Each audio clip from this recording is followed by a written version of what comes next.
common belief suggests the British royal family holds little real power today, serving mostly ceremonial roles.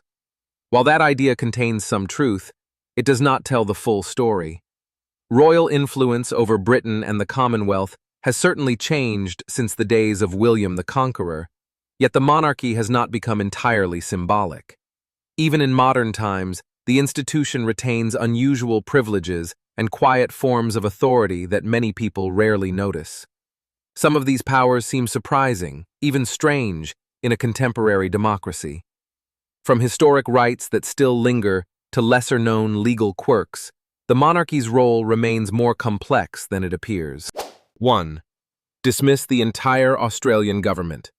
Australia, as we know it today, officially became an independent nation in 1901, when Britain allowed its 6 existing colonies to govern themselves under a federal system. For decades before that, the British had used the distant southern land as a vast penal destination, transporting convicted criminals on long sea voyages instead of executing them. According to the BBC, as many as 20% of Australians are descendants of former convicts, many of whom had committed offenses that would be considered minor today. Crimes such as bigamy could once result in transportation. Although Australia had already formed a federation, Queen Victoria was still regarded as the head of state, and the same can be said of William when he ascends the throne.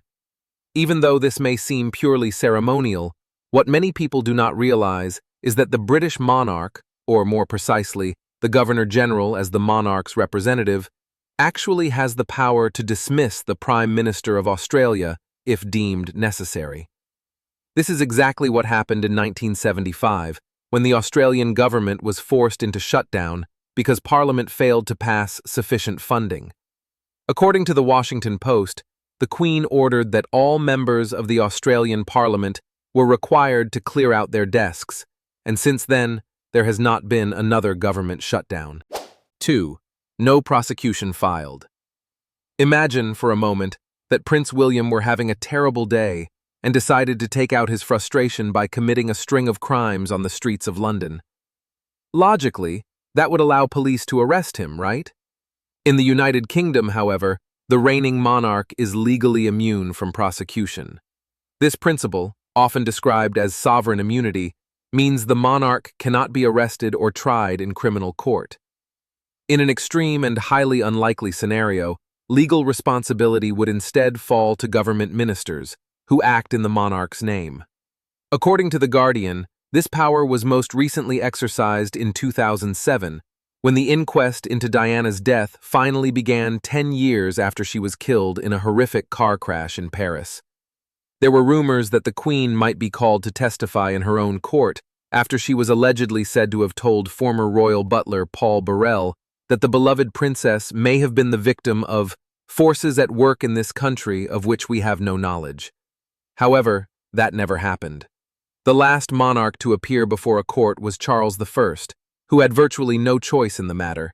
He was executed for treason during the English Civil War. 3. Pushed England into war.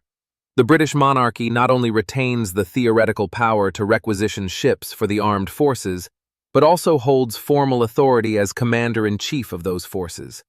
Freedom of information requests have suggested that the royal household has had a final say on numerous bills passed by Parliament in recent decades.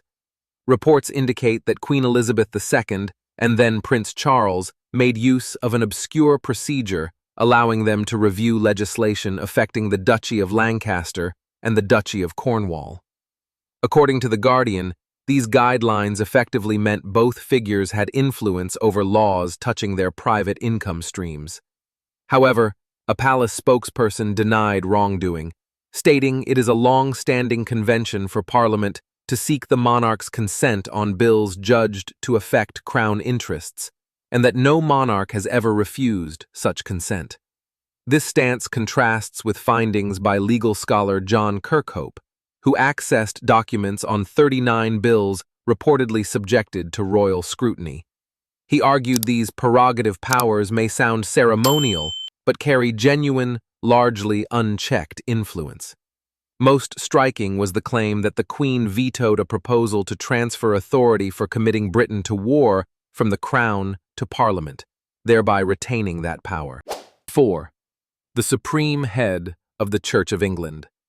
The Church of England was established in 1534 after King Henry VIII failed to persuade the Pope to grant him a divorce from his first wife, Catherine of Aragon. Frustrated by Rome's refusal, Henry broke away from the Roman Catholic Church and created his own branch of Christianity, giving himself the authority to divorce and remarry as he wished. Over his lifetime, he had 6 wives, and 2 of them were executed after failing to provide him with a male heir. His personal marital struggles therefore reshaped the religious structure of an entire nation. Although his daughter, Mary I, later attempted to restore Catholicism and became known for persecuting Protestants during her reign, Henry's church ultimately remained the official faith of the monarchy and continues in that role today. When Prince William becomes king, his full title will include Defender of the Faith and Supreme Governor of the Church of England. In this position, he formally advises the Prime Minister on appointing senior clergy, including bishops and archbishops, giving the monarch influence over roughly 12,600 parishes. For centuries, it was illegal for royals to marry Catholics, but rules were relaxed in 2015, affecting Prince Harry and his American wife, Meghan Markle, who attended a Catholic girls' school. 5. The only person allowed to eat swan meat. The history of swans in England is both fascinating and unusual. According to Modern Farmer, the smell of roasted swan once drifted regularly through the palaces of Henry VIII and Elizabeth I, and the birds were sometimes stuffed with smaller birds as part of elaborate royal feasts. These elegant animals were officially recognized as property of the English crown in 1482, when Edward IV passed the Swan Act. Even today, the monarchy appoints an official swan marker to count and monitor swans on the River Thames. Hunting or harming a swan has long been treated as a serious offense, historically considered a form of treason. Ironically, the monarch traditionally retained the right to eat swan if desired. However, roast swan has not appeared on Buckingham Palace menus for many years, as the modern royal family supports conservation. In 2014, a man was fined after killing a swan in a park, claiming ignorance of the law. 6. They can requisition boats. What do royalty and pirates have in common? It sounds like a joke, but the shared link is real.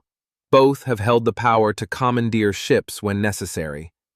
The British royal prerogative has long included the right to requisition civilian vessels for national defense, and this authority was notably exercised in 1982 during the Falklands War. One of the world's most luxurious ocean liners, the Queen Elizabeth II, was called back into service and handed over to the Royal Navy to transport troops duction to the South Atlantic. Fittingly, the ship carried the monarch's name. The QE2 was famous for its 7 cocktail bars, 4 swimming pools, and onboard casino, yet pleasure cruises stopped abruptly after Argentine forces invaded the British-controlled Falkland Islands. A Ministry of Defense spokesperson quoted at the time expressed regret to passengers, but stressed that the ship's speed, size, and facilities made it ideal for moving large numbers of soldiers while keeping them fit and ready for duty. The brief but intense conflict cost the lives of 649 Argentine and 255 British personnel before Argentina surrendered. The historic liner retired in 2008 and was later sold for about $90.